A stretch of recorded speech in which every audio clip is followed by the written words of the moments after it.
get to. I've been to Germany, Czech Republic, but I haven't had a chance to get up into Poland. So hopefully someday.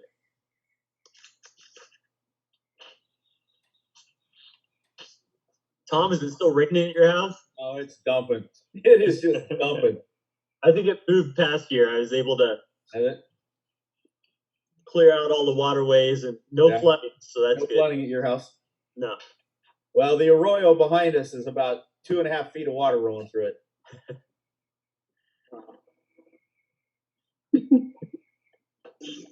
Should put the fire out. Oh, yeah. Yeah, that's true. Yeah, here we've had a big fire up in the just north side of our city, the Catalina Mountain Range, and it's been burning for maybe a month, over 100,000 acres. But yeah, I think it's put out now. Now we just get to have all the major floods and everything that happens after a big fire, mudslides. Yeah.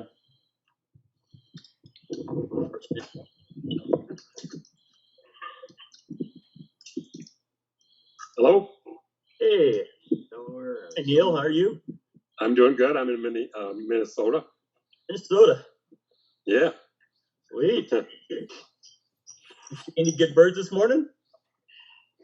No. Well, there's a woodpecker sitting right out here right now. Kind of, I think, a downy woodpecker. Oh, cool. Yeah. I have a parent and child woodpecker, and the parent feeds the child looks bigger than the parent, but it's all red, so much darker than the parent. It has red on its head and a little red on its breast. Are being exposed to just horrible situations. All right. Well, about 5 more minutes. Good morning. Already up to 100 people. It's pretty impressive for 5 minutes prior to the program even starting. Yeah, it is. Yeah, so this is a really fun, cool surprise for us to have. We had over 500 people register for it. We have a 500 person limit, so it actually kind of it's free, but it's sold out. But I've had quite a few folks tell me that different doctor's appointments, work stuff come up, so I was able to send the invite out to everyone. I think about 520 people signed up for the class. No pressure. Yeah, no Pressure there, Heather. Yeah, so it's pretty neat. Usually we have about a 70% rate of people actually setting here, right?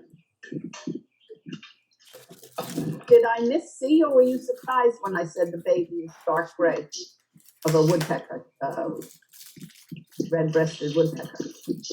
Good morning. I thought it's for the baby woodpecker. And echo background there. Could I make a suggestion, please? It seems that if everybody's got their mics on at the same time, there's a lot of problems. So if we're not speaking, maybe we should all all mute, and that way everybody can get a turn. Once we get started, he's going to mute everybody. So yeah, okay. This is just kind of this is just kind of wide open. Anybody can throw out questions right now. I try to keep up with when people do come on and meeting certain people if there's background noise, but it can be fun to just kind of have some open conversation at the beginning. But yeah, this is Mary. Usually when you hear that feedback, sometimes it's because two people in the same household are trying to use Zoom. Yeah. And they don't want to share the screen together. You may be logged on twice. That will do it too. Oh, okay. If you join the meeting 2 times, you'll get that echo. Hey, Randy, I really like that river behind you. Where's that at? That's the Big Hole River in near Butte, Montana.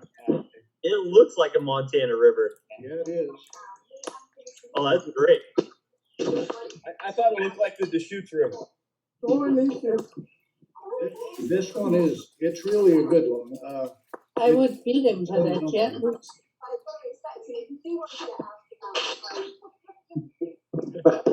I've never had this many people on a call before, so that's part of it.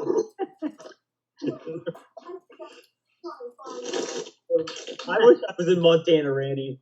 I love exploring Montana. Been up there a lot. I haven't been up there in a while, but Yeah, this is the far southwest in that kind of bump out on the southwest end. yeah. It's mainly a fly fishing river. Oh yeah, that's great. Want to see this? I've got her on mute. Well, hey, let's I'm gonna mute everyone here, and we're gonna get rolling here real soon.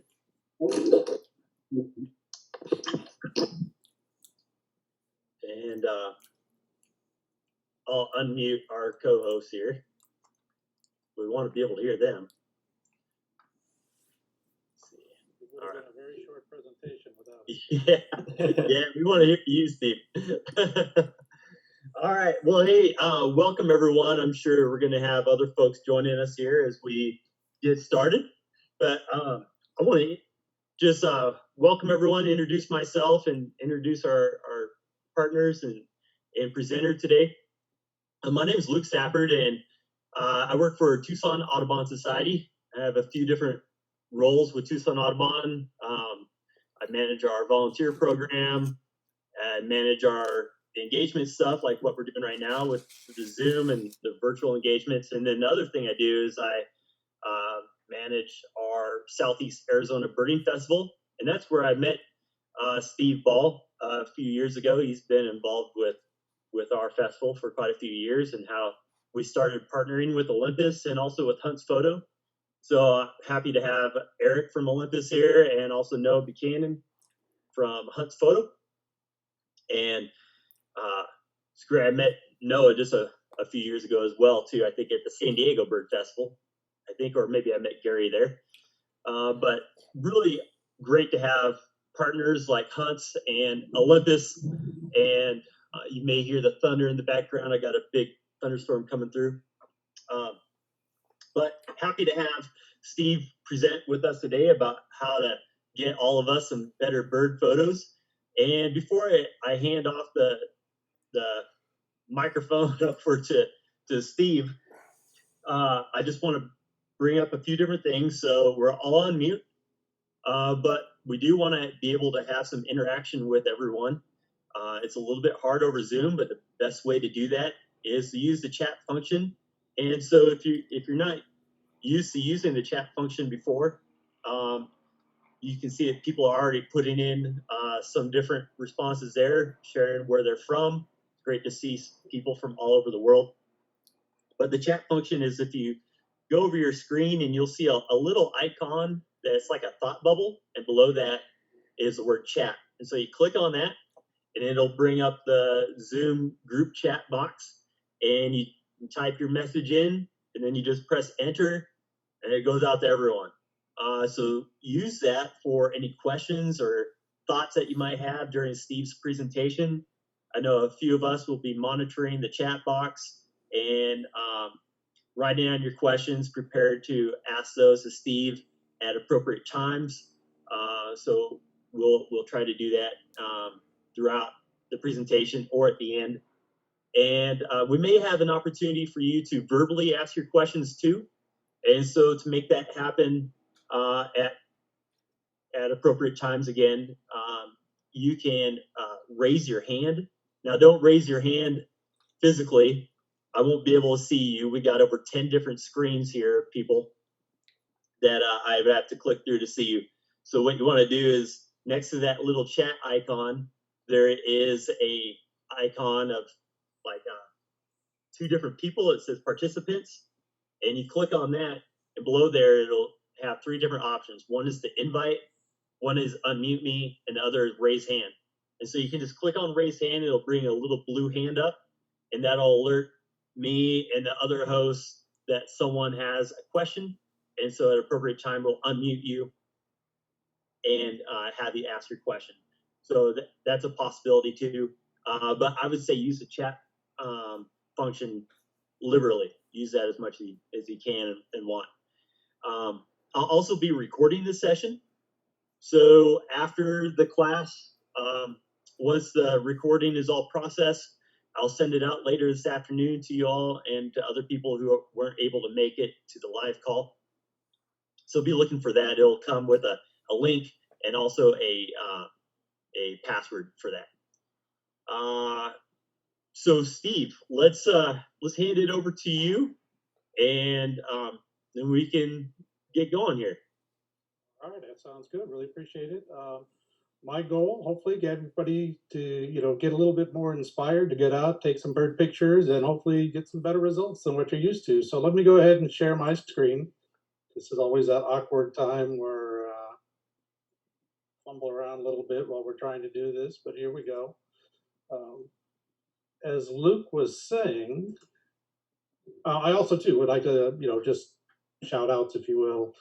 Hunt's Photo has probably done more for the birding industry and supporting birding festivals around the country than any other store that I'm aware of, and has been doing it for a long time. So if you don't have a solid relationship with a local camera store, I highly encourage you to look into Hunt's. And I've got some contact information for them a little bit later in the presentation. Also, as Luke mentioned, I've been fortunate to be able to attend the Southeast Arizona Birding Festival the last couple of years. And wow, it's great. Always see things that I've never seen before. Plenty of live birds for me. And again, I'm what's called an Olympus educator. I was formerly an employee of Olympus. Now, I guess in semi-retirement, but being sponsored by them, I do a lot of teaching. And bird photography is my main thing and my real passion. So these are a couple shots I just did last year at the festival. I was working at the Olympus booth, but trying to get out early mornings and a little bit in the afternoons. Just really enjoy getting out there and again seeing a lot of the different birds that we don't have. I'm based out of Seattle, although I used to travel quite a bit, not so much this year. There were always plenty of things to see there that just not as familiar with, particularly in this area. So just a little bit of a flavor of hopefully what we can get you to do going forward. Hummingbirds in Arizona are just fantastic. Once you get up into the hills a little bit, there's always so much to see. But, as a starting point, what we need to think about whenever we go out to take pictures is just what is a good picture? What do we need to do? What are some of the fundamentals that you want to look at? Whenever you're shooting animals, birds as well as people, the closest eye to the camera needs to be in focus. If it's not, your picture is just going to look off a little bit. Again, it's key number one priority, closest eye in focus. Your exposure needs to be right on the money. One of my favorite things to shoot is bald eagles. I'll have a number of shots of eagles in here. If you overexpose a picture of a bald eagle and you lose the detail in the white head, you might as well just delete your image. Again, proper exposure where you've got all the detail in the white feathers on the head, but also the darker feathers as well. So you've got to get that perfect exposure. Good composition, of course, is important. One thing I would strongly encourage everybody, if you get an image and the composition isn't exactly the way you want it, there's nothing that says you can't crop your image a little bit. Take a little off the right, left, top, bottom, whatever it is. Maybe crop out a branch that's in the way or something.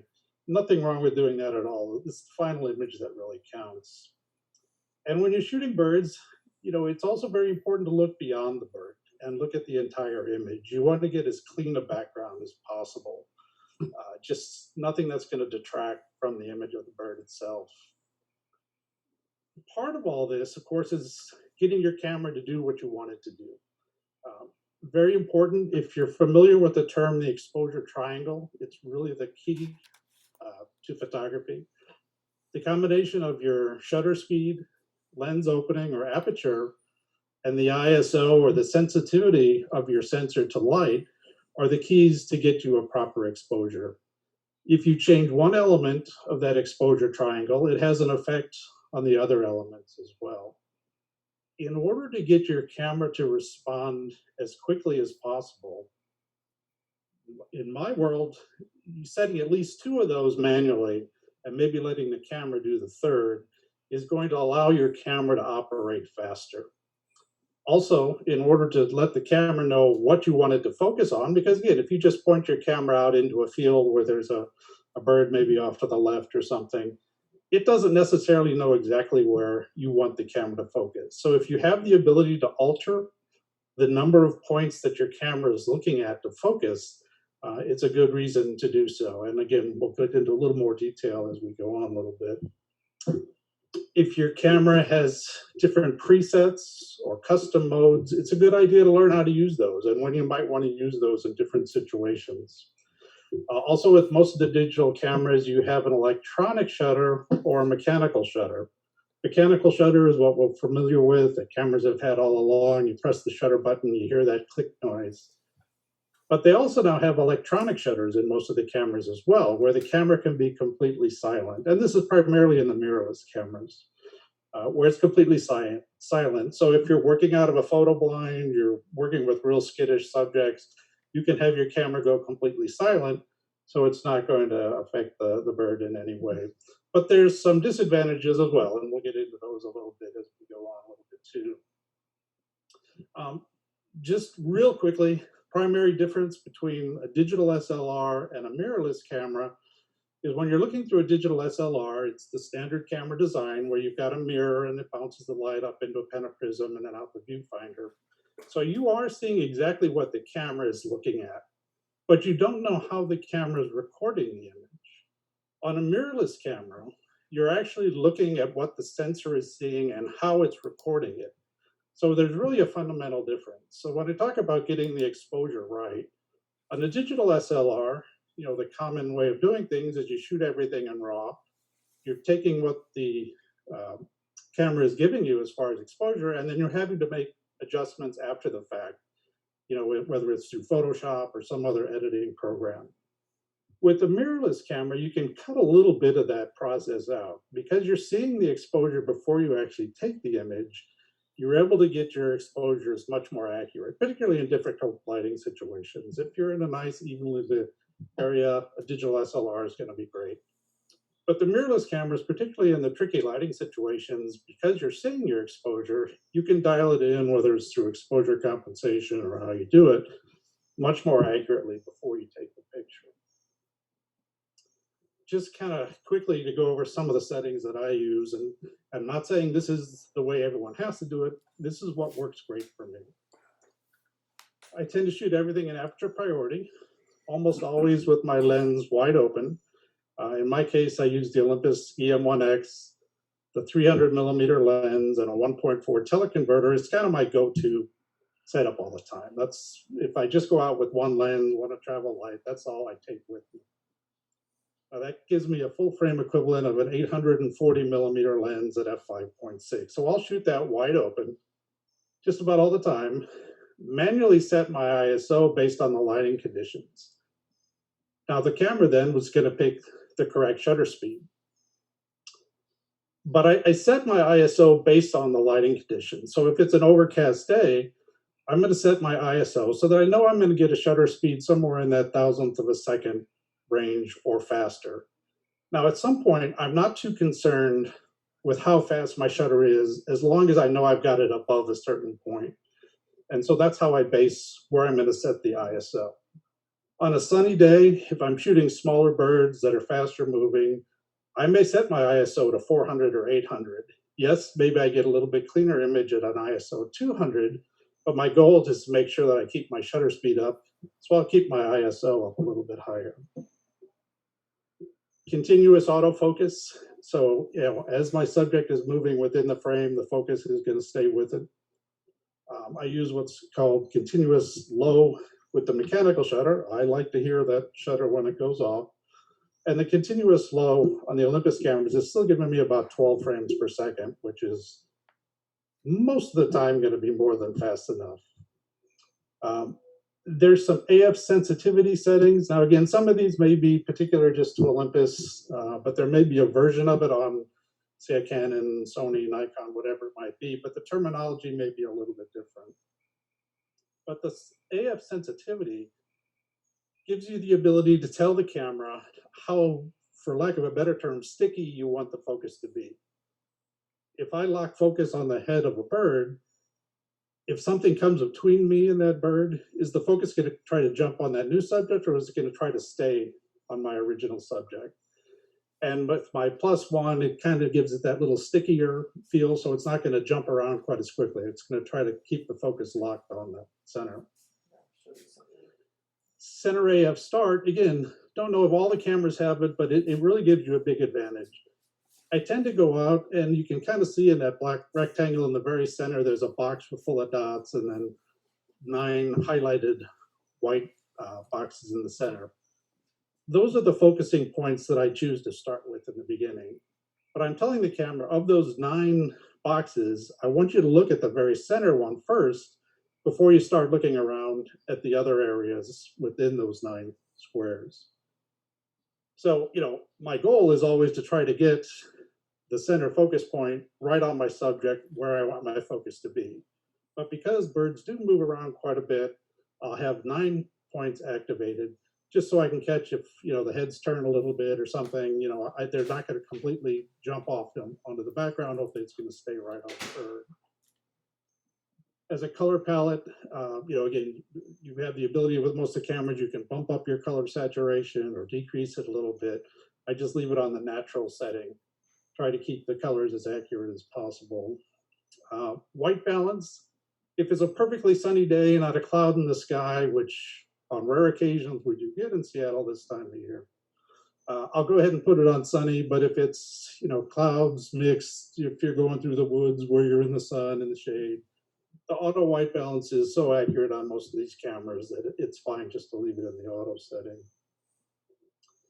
Metering, ESP, I think they call it matrix on Nikon, and every camera company has a different name for it, but where it's analyzing the entire scene.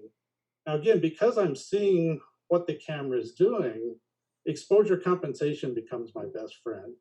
So the camera is going to take its best guess at the exposure, but if it's not looking right to my eye, and I trust my viewfinder and my LCD panel on the back of the camera 100%, I'll tweak it with exposure compensation until I see exactly what I want. Now, some other features, again, on the Olympus, I have some custom settings. My custom 1 setting, I use Pro Capture High, custom 2, Pro Capture Low, and I'll get into a little bit later exactly what those do. And again, my starting point for focus points is just a square of 3 by 3 out of the entire 121 section that I could use. So that's just kind of, again, when I first get out of the car, wherever I'm going, that's the way my camera's set up. But obviously, you've got to be flexible. If conditions change, you shouldn't be dead set that I have to have my camera set up this way all the time, because, again, you're controlling at least 2 of the 3 portions of that exposure triangle. In a perfect world, you would do all 3 if you've got perfect lighting and everything's going to be equal and even. I was shooting the other day in Seabeck, Washington. In May and June, we get a lot of eagles turn up, and they'll be soaring up in the sky and then come down at low tide. When the water goes out, there's clam beds, and the fish spawn in the clam beds, but they get trapped in there. So the eagles will come dropping out of the sky. When they're in bright blue sky, your camera is going to give you 1 reading. As they're coming down in front of the trees in the background, your camera is going to think it needs a different exposure. And then when they get down to the bottom, where it's darker still, you've got water, clam beds, the camera's going to guess at a 3rd exposure. So in a situation like that, where the light meter readings are going to change drastically, you're much better off just locking everything in full manual. That way you don't have to worry about it. You set your exposures once, and you don't have to worry what the background is and how it's going to have an effect on your image. Hey, Steve? Yeah. We have a few questions about the AF scanner setting. Mm-hmm. So a couple of the questions regarding that were, what about the AF scanner setting? And so the question, and also, so you tend not to use AF auto tracking, and wondering about your reasoning on that. Yeah, for me, the CAF plus tracking, it gets a little too jumpy. You know, I see too many cases where when I'm panning with a bird, if they're flying in front of trees or something, it's going to jump off on a tree behind it as it goes past. When you're dealing with birds up in a bright blue sky, you know, you're shooting the cranes at Bosque del Apache or, you know, something, works absolutely fantastic. But I tend to shoot in more wooded areas around here. And I just found that the CAF tracking does not work as well for me. So Okay. I tend to use more just the CAF, and then again on that +1 setting. As you go minus, you know, it's going to try to jump on whatever flies in front. It was actually kind of interesting. Yesterday, I was trying to shoot some flying bees, and I actually found where I would get one bee flying in front of the others, it would move so quick, it would fall off focus before trying to jump back to the one that I was trying to get, that it just got a little bit too much when I was going in the minus setting. So that +1 with a little bit of experimenting, and it's hard to replicate these things over and over, but that's what's worked best for me. Okay, great. Again, tracking under certain conditions, but the kind of the go-to setting right out of the box would be just the regular CAF. Cool. I think that covers. There was a lot of questions with that. And again, Well, I also- know some of the other cameras do have it. Everybody calls it something a little bit different. But again, check your manuals. You know, nobody likes reading camera manuals, but it is a good idea. With some of these, they're so advanced. There's so many features that is a good idea to check, because little tweaks like that can make a big difference in how your camera operates. There maybe one other question. There's a couple questions about why not set shutter speed and aperture yourself and use auto ISO? I think that's in my next slide. Okay, cool. This Yeah, is what we'll get works for me, but I will go over what some of the other people and some of the people that I really respect and some of my mentors are doing things a little bit differently. There's no hard, fast rule that says you have to do things a certain way. I grew up shooting in aperture priority. I used to shoot for magazines way back in the day for Time and Newsweek and all those guys on slide film, and everything had to be perfect and accurate, and aperture priority or full manual was how we did it. So I've just kind of stuck with that. But again, I'll touch on some of the other reasoning and rationale behind some of those. Perfect. But yeah, my goal is always to try to get things as perfectly exposed and final looking image as much as possible in the camera. So exposure compensation is really one of your best friends. And again, this is primarily with the mirrorless cameras where you're seeing the image before you take it. You want to make sure you're dialed in so that your exposure is accurate when you put it into whatever program you're going to use or look at it on your computer. You want to be as close to perfect as you can possibly be right off the bat. And I trust my viewfinders. They are incredibly accurate. I've never had a case where, you know, I hear some people say from time to time that their cameras, you know, tend to be a little bit lighter, a little bit darker than what they're seeing in the viewfinder. But I know mine were great, and I've tested them frequently and found it to be just right on the money. You know, again, focus points is something you want to change a lot throughout the day. You know, if you've got a bird that's perched perfectly still, you're fairly close where your exposure is getting real critical. If you can dial it down to just a single point, put it right on the head or the eye, that's going to give you your best results. So again, birds flying against open sky, maybe add more focusing points so it's not quite as critical how it's framed in the image.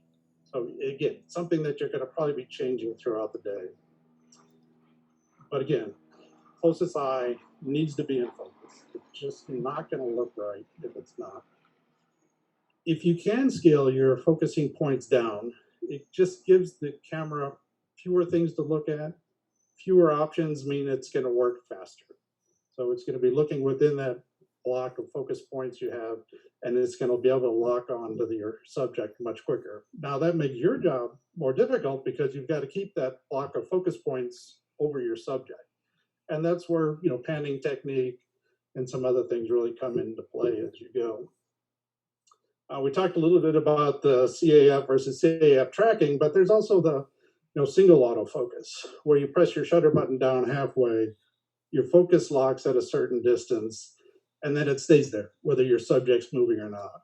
I mean, I would say CAF on always, whenever you're shooting any moving subject, whether it be people, birds, wildlife of any type, you're shooting architecture or something like that, scenic, sure, SAF is the way to go. And again, touched a little bit on CAF plus tracking. For me, the way I shoot, the regular CAF just tends to work a little bit faster. Again, some of the different options, with most of the cameras, you can have all the focus points on down to a single point or break it up into smaller different groups. A lot of the cameras now, again, on my EM1X, I can actually make custom patterns with my focus point. So I tend to do just 3 in a row. When I shoot the camera vertically, I can have the camera automatically just move to 3 focusing points up towards the top, because I know I'm then close enough, I'm trying to get a headshot or a close-up full-length portrait of a bird, and I'm going to want my focus points towards the top. Just some examples. Bird flying, nice blue sky, nothing wrong with having all the focus points activated. You really don't have to worry at that point about how accurately it's framed within your viewfinder. Your camera's just going to grab onto it right away. Same thing, again, get those nice big full frame shots. If you have all your focus points or just those center 3x3 points on, you're going to be in great shape. However, once you start getting in closer, that's where you need to minimize your focus points. And again, a lot of these things you want to be able to do on the fly. Maybe you have custom settings where you have your close-up setting where you're going down to a single focus point, a little more depth of field. You're not worried quite as much about how fast the shutter is. You've got a whole series of settings just for doing close-up photography, more, what I like to call bird portraits, versus flying birds, where you're trying to get a much faster shutter speed and maybe bumping your ISOs up a little bit. A case like this, if you had anything other than a single autofocus, chances are it's going to focus on the tip of the bird's beak, and it had a pretty darn long beak, and the eyes are going to be completely out of focus. So in this case, single point autofocus, put it right on top of the eye, and that's going to be your best bet. Other items to consider, again, this is one of the questions that came up earlier. It is also very popular, instead of using your shutter button to focus your camera by pressing down halfway, which is kind of the traditional way that most cameras are going to focus, press down the rest of the way, and then you're going to take your exposure. A lot of people now are saying, and a lot of very high-end wildlife and bird photographers are saying, set up your camera for back button autofocus. So you're actually separating the focusing and shooting functions to separate buttons.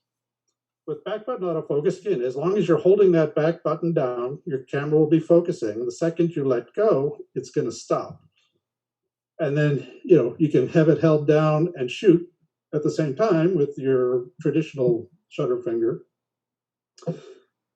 I definitely think this makes sense for certain types of photography. I've tried it several times. And for me, for birds, it doesn't work. But then again, I use a camera that has a joystick for moving my focus points. So my thumb is usually pretty busy already, and I didn't want to add another thing for it to do. I find for me, it's better to use the joystick to keep my focus point on my subject than trying to use my thumb to focus the camera. Now again, pluses and minuses for both.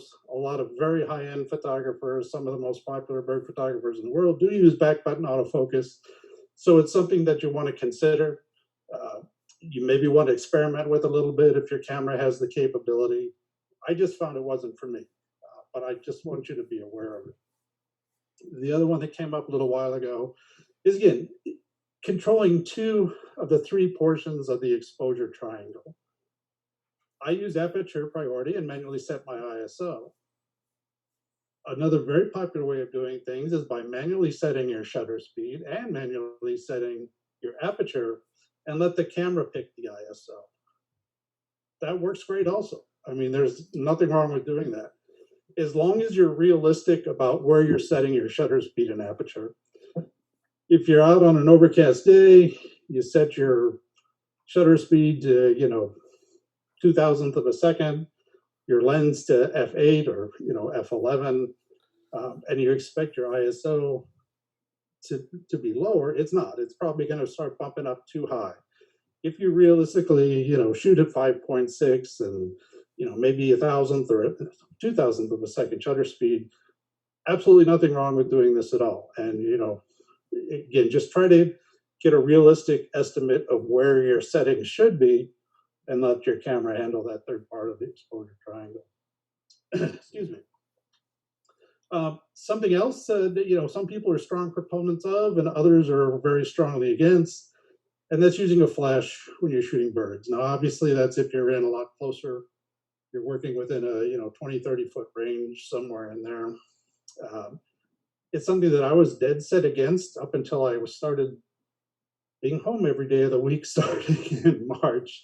And in my backyard, my morning light is great and the backgrounds are decent. In the afternoon, where I get good light, the backgrounds are horrible. So I decided to do some experimenting in the afternoons, shooting directly into the sun, but using fill flash. I was closely watching the birds to see if there was any negative impact at all. And this is when they're coming in to feed, not around a nest or anything. And there was no negative impact whatsoever. So, if you're within that working range, you've got a powerful enough flash that you can use it outdoors with a fast enough shutter, you can get some interesting results. And I'll got some samples coming up here in a second. Again, electronic shutter, your camera can go completely silent. You can actually get faster frame rates generally and a little faster high-end shutter speeds if you're trying to get real high-speed shutters. The problem is if you have something that's moving very quickly, and usually the sample that everyone uses is a hummingbird wing. When you're using electronic shutter, you'll see some real strange distortion in the wings as they're flapping. You'll get some weird curvature because it takes the camera a little longer to process the information off of the sensor when you're using electronic shutter. Perched birds, bigger birds with slower wing flap, not an issue at all, but just something to be aware of. If you are using electronic shutter and using hummingbirds as the example, or if you're doing swallows that are moving really quickly, you may see some kind of strange distortion. You can set a lot of the cameras up in what's called AF priority, where the camera won't take a picture unless the focus is locked. I do hear from time to time people saying, I shot a series of images and they weren't in focus. Well, you can prevent that in AF priority. Now, the camera may not respond quite as quickly if it's having a hard time focusing. It may be a slight delay before you actually get that shutter click, but you're not going to get any out of focus images. Excuse me one second, let me just take a sip.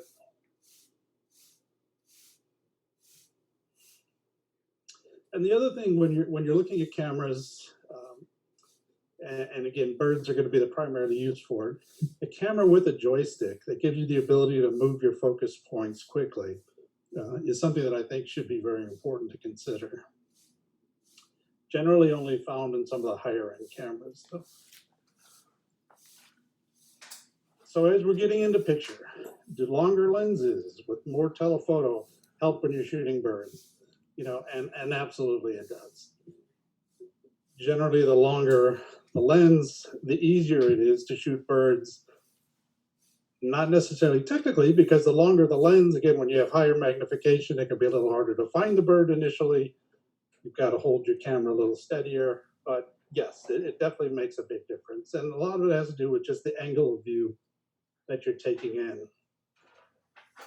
Obviously, the longer the telephoto, the closer the birds will appear, but you don't have to physically get as close. Less likely to flush the birds. They're going to be a lot more comfortable.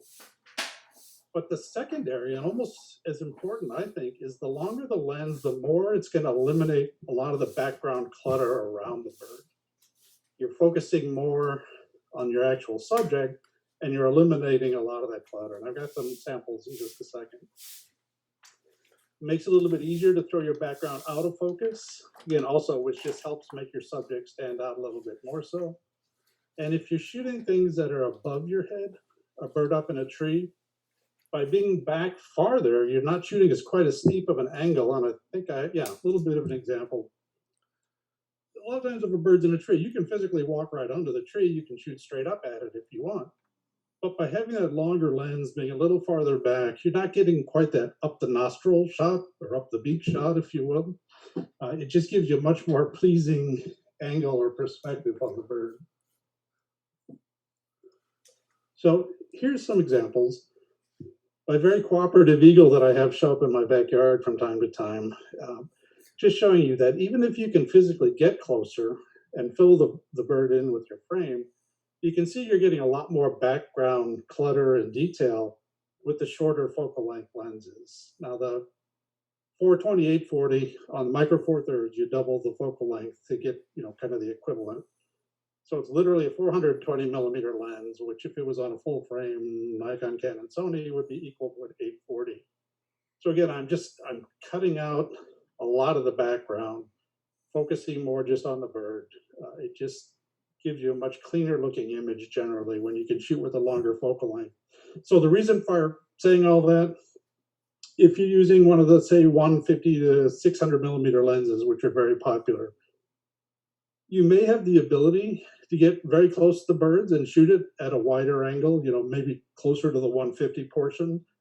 But my advice would be to stay farther back, use your lens at its longest focal length, and again, give it that more comfortable working distance, but also eliminate as much of that background clutter as you possibly can.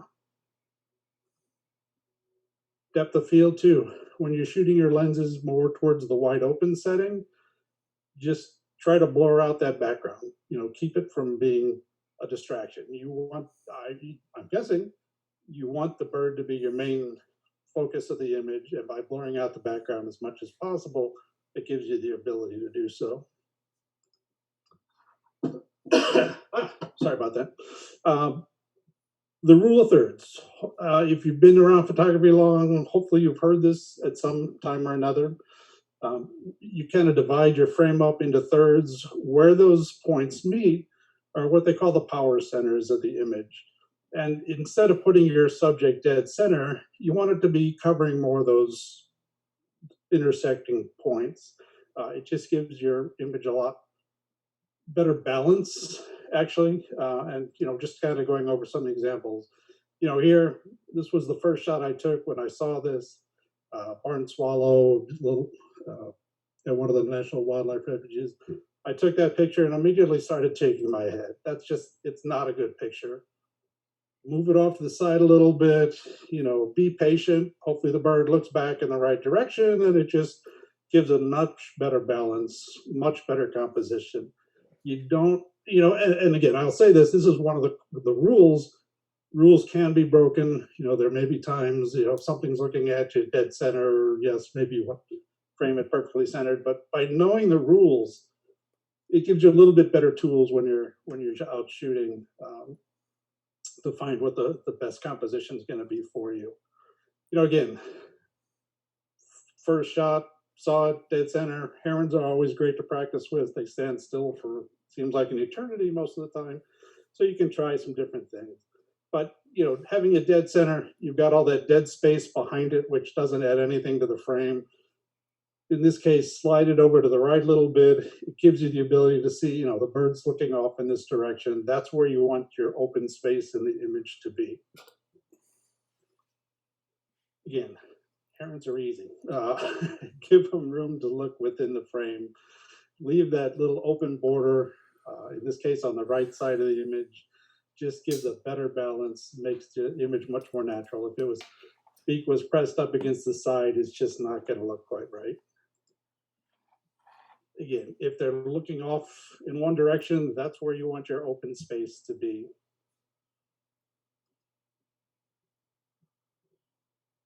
Bird on a stick. Or, if they're looking down, move them up in the frame a little bit. Again, if the bird's dead center, you'll have all that dead space on the left. By putting it on that third borderline, just give it a more balanced, even feel. And again, in flight, give them a little bit of open space, the direction that they're moving in. I mean, we all want to be as full frame as possible, but if you've got a little bit of space, a little bit farther out, let them fly into the frame. You know, you don't want them to have their beak pressed up against the side. And if you can keep those tails in, this is one of my biggest cardinal sins. I find myself, unfortunately, more times than I'd like to admit, chopping off tails. So again, you know, yes, you're looking at the bird, you want to make sure the eye's in focus, but be aware of the entire frame. What's not only in the image, but what you're cutting out of the image is important as well. When you're working around water, you know, this is kind of one that can make a big difference also. When you've got reflections on the water, it's nice if you can either keep the entire reflection in or minimize it as much as possible. And just, you know, some easy examples where you get those perfectly calm days on the water, they're really pretty special. The light also bounces off the water. You usually get great illumination of the birds in a situation like this. So by keeping the entire reflection in, nice picture. If you were to crop it, you know, to where you've got that awkward, you're cutting the bird's head off, you can just see it just doesn't feel right anymore. You know, you want to either keep it all in or minimize it as much as possible. Case like this, get down low, get that entire reflection in, just really helps add to the image. Same thing. This was up in Alaska last year.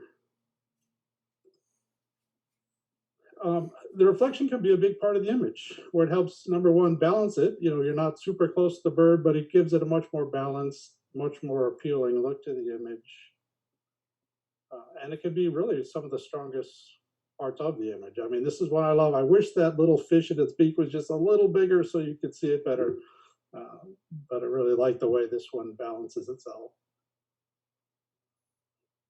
Or try to minimize the reflection. You know, the cormorant on the right-hand side, I could see the full reflection, but by going horizontal, I kept all of the rock in, but tried to cut out the bird and thought it just balanced much better that way. You know, always, obviously, when you're out, you're looking for different, whether mannerisms, activities. Yes, everyone wants a beautiful picture of a bird, maybe just sitting still, standing perched. But boy, if you can catch those actions, whether they're eating, you know, preening a lot of times, those are the images that really are going to stand out. You know, nice light, showing something other than the bird, you know, well, most people don't like starlings anyway, but if the starling was just standing there, sure, it would be nice, but to have the dragonfly in its mouth, you know, those are the pictures that really tend to stand out. Sometimes nature's not always pretty, but it sure makes for some dynamic images. Again, this eagle, boy, this is a typical photographer's nightmare. I was watching this eagle for 20 minutes. Eagles can sit for hours up on a branch. Started calling, took a few pictures, was really happy with it. Somebody came up next to me, asked what I was doing. I looked over at them, and of course, that's when the eagle decided to take off. So I missed the shot that I was really waiting for almost a half an hour for, but was still pretty happy with some of the shots. Again, those mannerisms, the displays, the crested caracal, when they call out, they throw their head way back. It's just something really special to see, rather than the bird that was just, if it was just perched in a normal position. And of course, you know, whenever you can get a sequence where you're seeing animals eating, always pretty special. This was kind of an epic battle. It took almost 15 minutes, and the heron definitely won, but it took him a while to kill the snake and get it down. When you can, now this isn't always easy, but when you can shoot at eye level, that's always going to be your best bet. So, you know, if you're out, you see some birds on the ground, a lot of times if you just sit down, you'll get a much more pleasing angle, and you're not as intimidating to the birds either. I found that a lot of times just sitting down, particularly if you're wearing a hat or something, you don't necessarily want to be looking directly at the birds, but they'll be a lot more comfortable around you. when you're down at eye level rather than towering above them. It's a much more pleasing angle for the photo as well. Our cameras, I tell you, it's amazing what's being built into cameras these days. Can some of the new technology help you get the images you're looking for? Absolutely.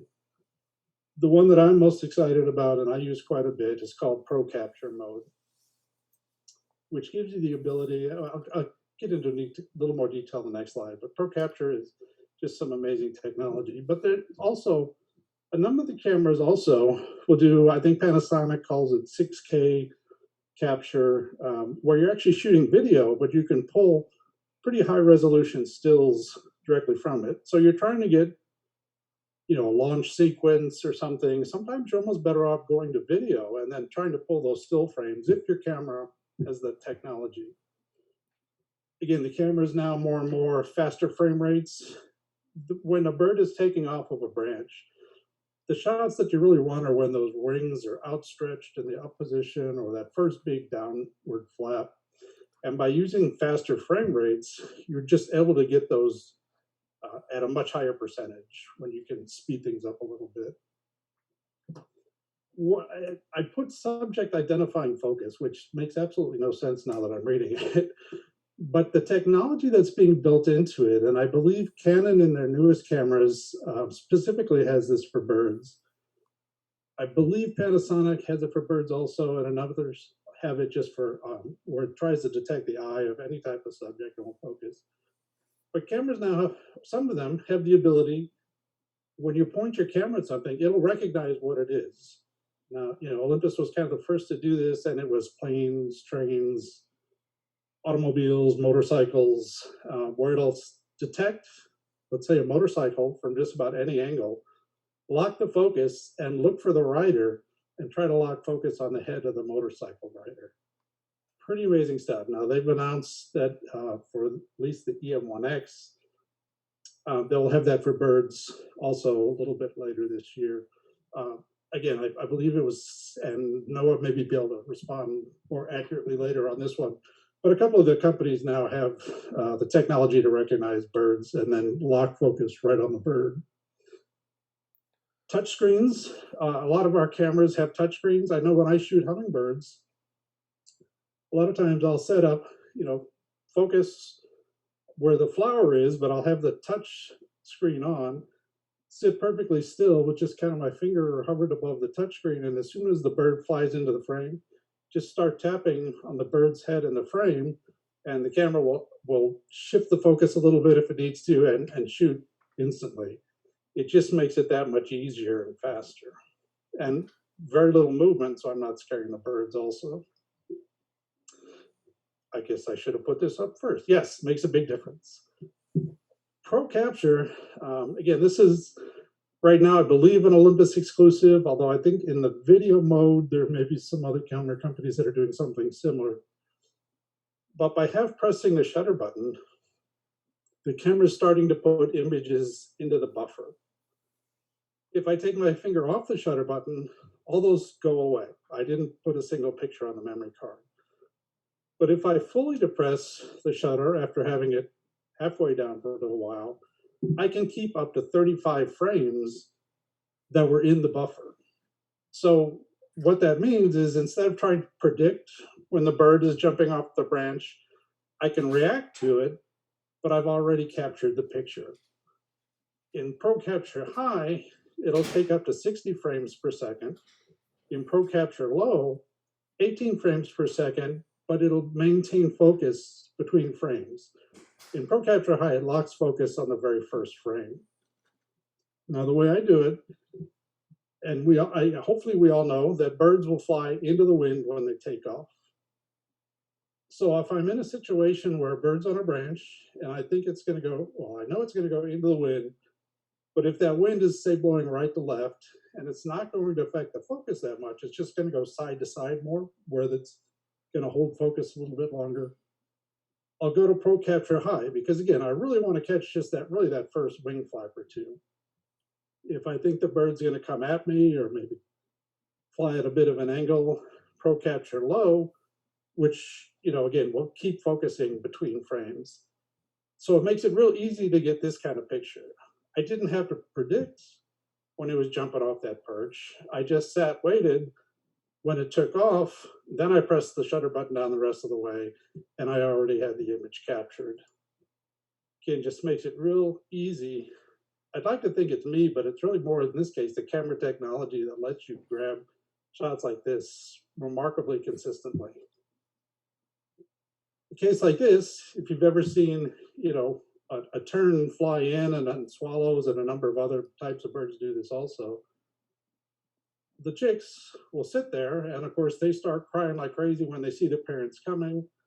They generally hold their head pretty still. That parent comes in, crams that insect, fish, whatever it's going to be, down the baby's throat, and just keep going.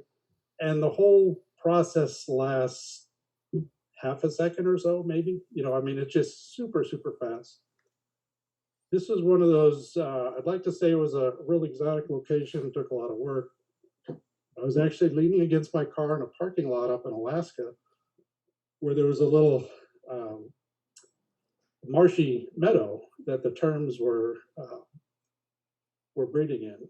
And it was me leaning against my car and probably 5 other photographers lined up next to me. And every 10 or 15 minutes or so, one of the parents would come swooping in, drop that, bug or fish into the baby's mouth and just keep going.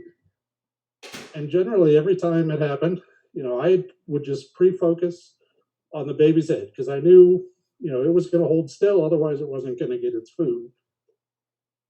Put it on the baby's head, pro capture high. As soon as I saw the adult start to come into the frame, just press down the rest of the way. And by that time, I had already captured the image. I was able to get it every single time. And it was kind of funny because every single time the guys next to me would be looking at their pictures, darn it, missed, so close.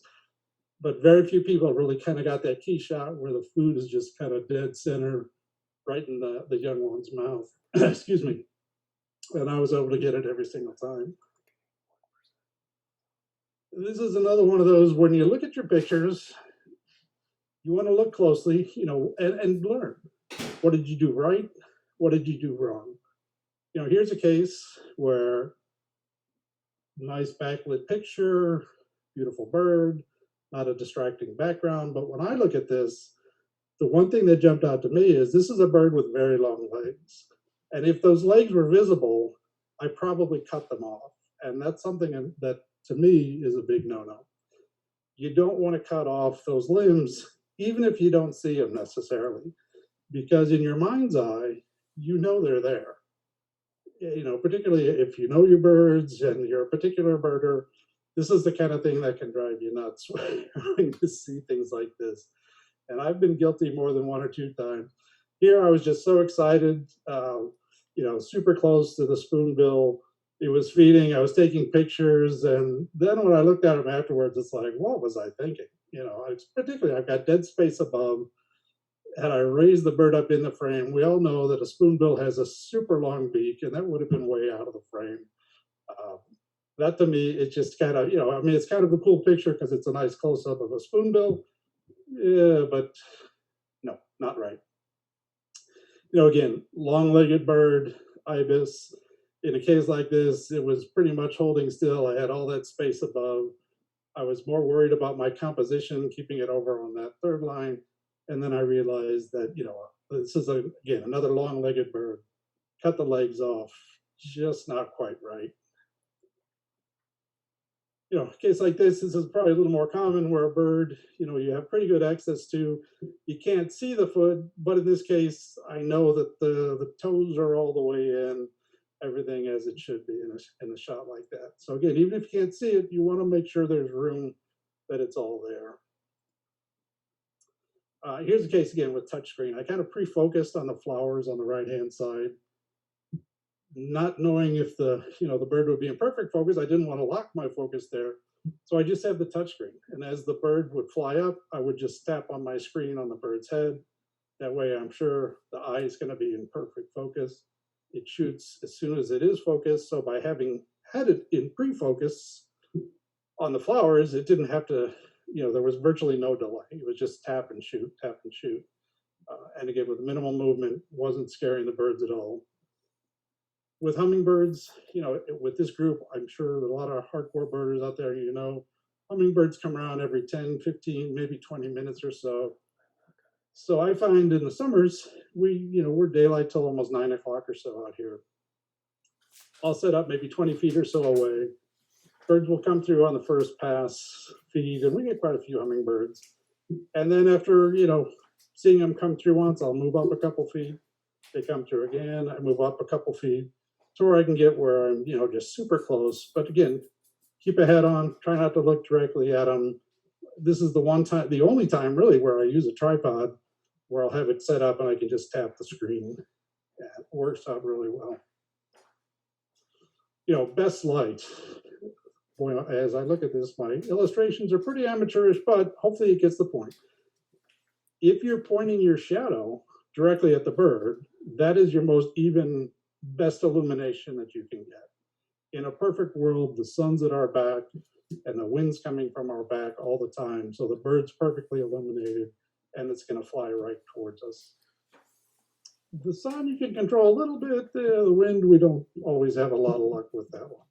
But that's going to give you your best bet. Again, shooting the bird, you want to have the face, yes, the eye in focus, but the face illuminated as much as possible. So in a case like this, where the sun was coming from the bird's back a little bit more so, I couldn't get around, it was facing the wrong direction anyway, then it's just a question of wait for the bird to turn towards you a little bit. So again, the face is evenly illuminated. Takes patience a lot of times. Early morning and late afternoon, give you your best light, most activity with your subjects. They're going to be most active. But again, when the sun is more directional, it's great when it's at your back. If it's not, though, you got to wait for that head turn to where the light is going to light up the face a little bit. Or in a case like this, you can kind of use that shadowy area to your strength a little bit. This was definitely a case where being able to see the exposure before taking it, I think this was roughly 4.5 stops underexposed from what the camera recommended. It was trying to pull detail out of that dark background, out of the dark tree in the foreground, where obviously the key is just that portion of the owl. Yeah, very late in the daylight, sun was just about to set. This is a case where wood's in the background, but they're in the shade. So, you find these birds when they're perched out in the sun, makes for pretty dramatic images.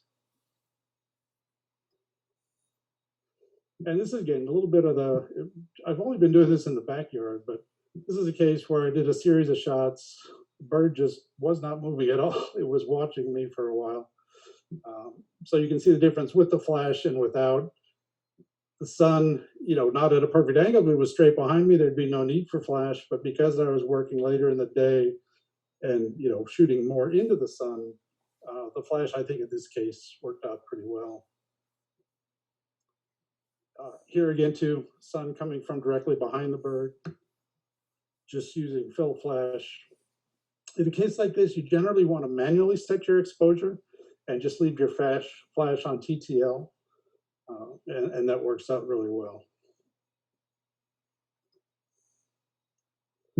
When you're approaching a bird, if you have the ability, yes, looking at the bird is super important, but you also want to look behind them. If you can find a clean, nice background that's not going to detract from the bird, always your best bet.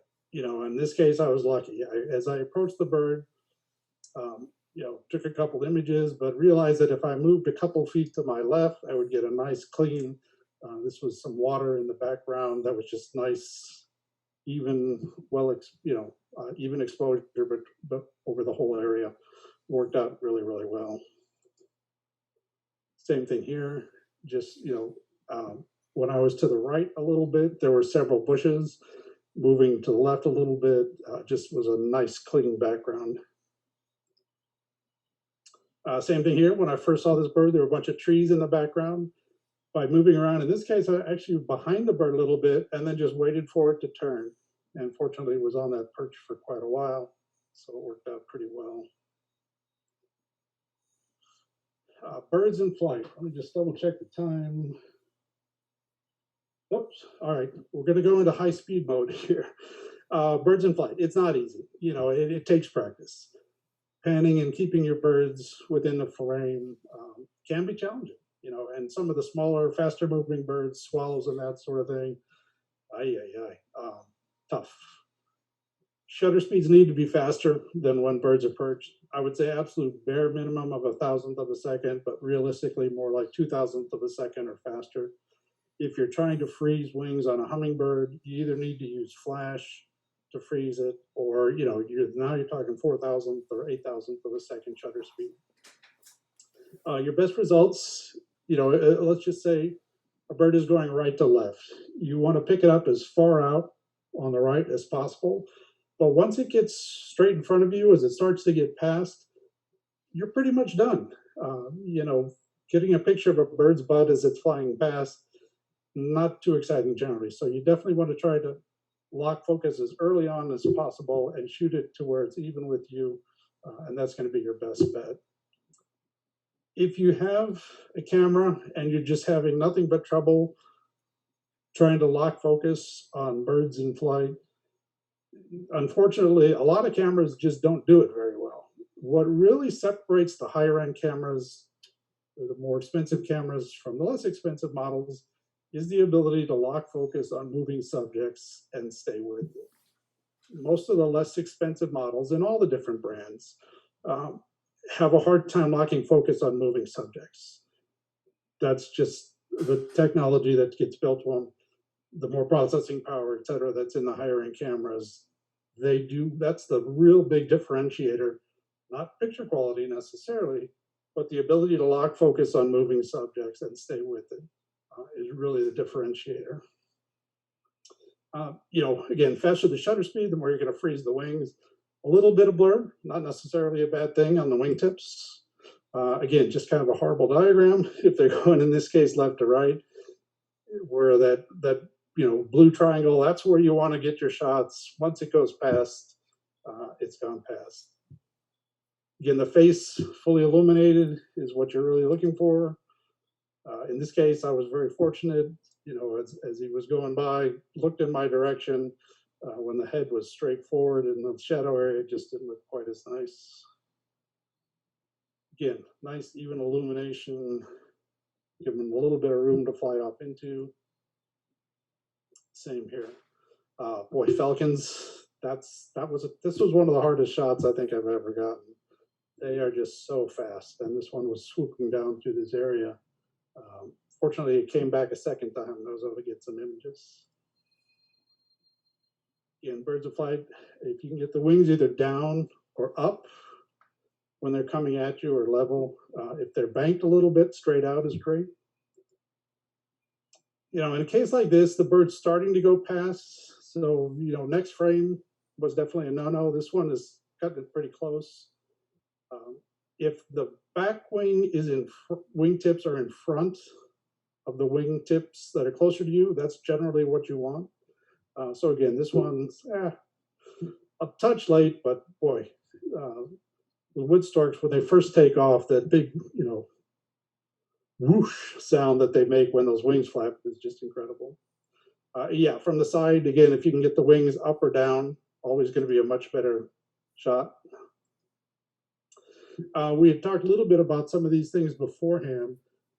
The EE1 from Olympus, if you have trouble acquiring your subject in the viewfinder, because again, the longer the lens, the more magnification, the harder it can be to find your subject sometimes. So the EE1 shows you dead center where your camera is looking. So particularly, I think these work great when you're working off of a tripod. You're back a little bit farther. You can see on the right-hand side, you'll see that little red circle in the center, but you can see more around it.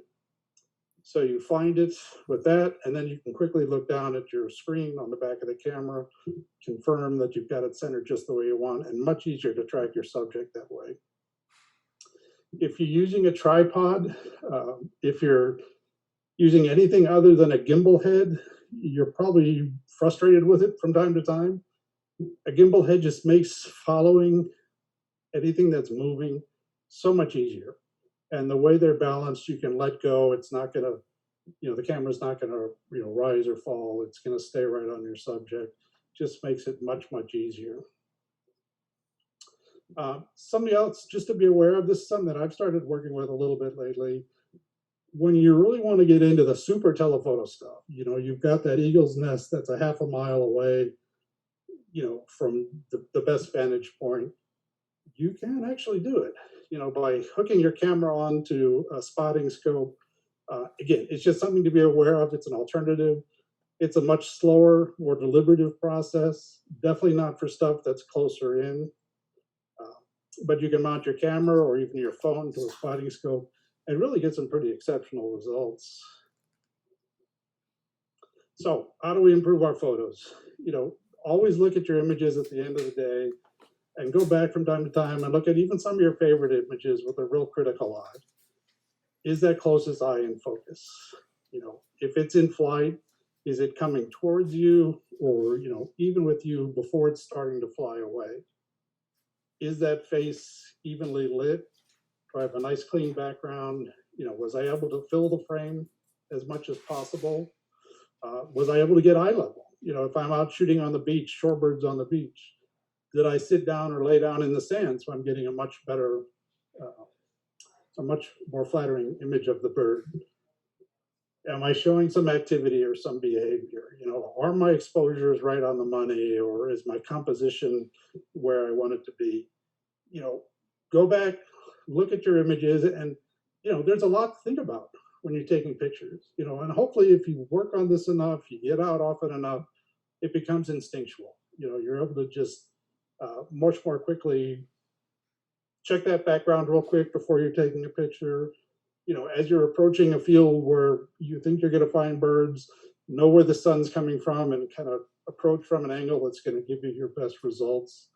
All things you need to think about, before you even see the birds.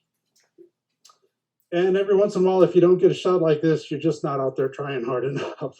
Because, hey, look, stuff moves and stuff moves fast. And, this happens to everybody. That's it. I kind of ran through. I think we're a couple minutes over. But again, I can't encourage you enough. If you are interested in new gear, if you haven't worked with the Hunts crew before, great group, been in business a long time. Noah, who's on the call with us, his contact information there. Gary is another possibility. Noah, if you want to jump in here in just a minute. But that's all I've got. If you have questions for me, anything else, my information, steveballbirds@gmail.com. On Instagram, I tend to post bird pictures almost every day. And you can always reach me through there as well. So thank you all very much. Talked as fast as I could, squeeze as much as we possibly can. But Luke, Noah, Eric, questions that have come in, comments? We had a lot of questions, but we won't be able to get to all of them. I did promise one person though that I would ask you. You want to know about the AF scanner, and whether you use the AF scanner or what your preference was with that. So he said you had touch on AF sensitivity, but not the scanner. Yeah, there's where it'll either keep trying to focus or it'll just do once and then stop. I actually have it set on the once and then stop because I know if it missed, I've got to recompose a little bit or do something. And off the top of my head, I'm drawing a blank. There's like a 1, 2, or 2, or I forget which one it is. But I have it set so that, the camera will kind of rack through the focus one time. And if it's unable to lock focus, it stops because I know I need to recompose or maybe aim at something a little bit different, similar distance away, and then recompose. Boy, I apologize. I'm drawing a blank. As to, again, it's like a mode 1, mode 2, mode 3, and at least on the Olympus cameras, it'll kind of give you a brief description. But I do where it'll only try one time before it stops. Hey Steve, that one shot you had of the hummingbird with the flower, what was your focus? Were you in manual focus in that? Again, it's all autofocus, but I know they're coming to that flower. It's just a question of time. So I focused on the flower first, recompose to where I think the bird is going to be. And because my camera is kind of preset at the right distance, we have the ability, on Olympus, there's 3 settings for the touchscreen. There's either off where it doesn't do anything. You can touch to focus, or you can touch and it'll focus where you touch it and shoot as soon as it's in focus. So when that hummingbird comes in, it's virtually in focus anyway, but just to make 100% sure, I'll just tap on the bird's head on the screen and it'll confirm, make any minor corrections to the focus that it has to and take the picture. Yeah, thanks, Steve. That was a question that had come through. Yep. Sure. Oh, that's Steve, good. awesome presentation, Steve. We really appreciate it. Eric and Noah, would you like to share a few words here at the end? Sure, yeah. I just want to thank everybody again for being here. I want to thank Steve and Luke and Eric and all you guys for getting this all organized for everyone and putting on this program. It seemed like everybody really enjoyed it based on all the comments coming in, so that's awesome to see. I do want to mention that Luke will be sending out an email after this with some specials on Olympus cameras and Pro Series lenses. We do have some great deals, so if you're looking to pick up any bodies, to be able to take advantage of that Pro Capture feature that Olympus has that Steve was talking about, definitely send me an email after the program. There is some very exclusive rebates that we have going on that are only available until the end of the day on Saturday, so please do reach out to me if you're looking to get anything. Camera or lens related, or I know some people are asking me about digiscoping. So if you have questions on that as well and want to do some digiscoping things, I'd be happy to get you guys set up with that type of gear as well. Another thing that I do want to mention that we just lined up with the Tucson Audubon Society, which we're really excited about, is that 5% of all of your purchases are going back to help support the Tucson Audubon Society. So no matter what you buy, if it's a memory card, a brand new camera, 5% of that purchase is going to go back to help support them and everything that they are continuing to do. So we're really excited to be partnered with them on that. So that's all I got. Again, I want to thank everybody for being here. If you have questions for me, please do email me after the fact. Be glad to answer any questions that you guys have. But I will pass it on to Eric if he has anything else he would like to add as well. Well, thanks, Noah. And again, thanks, Luke, and the Tucson Audubon Society, and of course, Steve, for your excellent presentation. I'm just always amazed at how much I learn, even though I've been doing this for 20 plus years now. There's always something that someone says or asks that kind of brings up a new setting or change or whatever way of shooting. But I will mention we are kind of partnering back up in another couple of weeks with the Tucson Audubon Society for another class with Lee Hoy on August 7th. So that will be at 8 a.m. Pacific time. So for those of you that may want to join for that presentation as well, Lee is a fantastic photographer. Many of you may know him already, but that's kind of all I wanted to say. And I do want to, again, thank Hunt's Photo and Steve in Tucson. This was fantastic, and the turnout was phenomenal. I mean, we had 240 people on even after an hour of being on, so that's great. Thank you, Steve. And I want to apologize for something. Maybe one of you might be able to help me out. I accidentally forgot to record the session. I just realized that, and so. Can we start over? Well, if anyone happened to record it, because you're able to record it yourself too. So if anyone did happen to do that, please let me know and send it to me. I apologize because I know some people were able to make it, and I promised that to them, so I'm not going to be able to do that. But y'all were here, so maybe Steve, if you're able to share your PowerPoint with me, maybe I could send that out to folks. But if we can't do that, that's all right too. But maybe just for file size, Luke, what if I could probably strip it of most of the pictures because it's the text is probably the important part. So if I strip a lot of it out just to keep the file size down, that would maybe make sense. I could probably do that. Yeah, so I just got like the last part of the recording. So shoot. Was that Peter?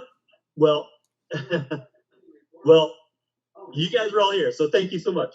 And Steve, we appreciate you, and bummer I'm not going to see you here in Tucson this year, but hopefully we'll see you again next year along with everyone else. So, Hey, Luke, it does sound like we may have a recording of it, so I'll follow up with you.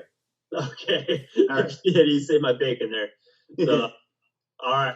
Well, yeah, thank you guys so much for joining us. I'm gonna end the session here, and thanks again, Eric and Noah and Steve, and I'll send out the email later, shortly this afternoon. All right, thanks, everybody. Thanks, everybody. Take care, guys. Yep, take care.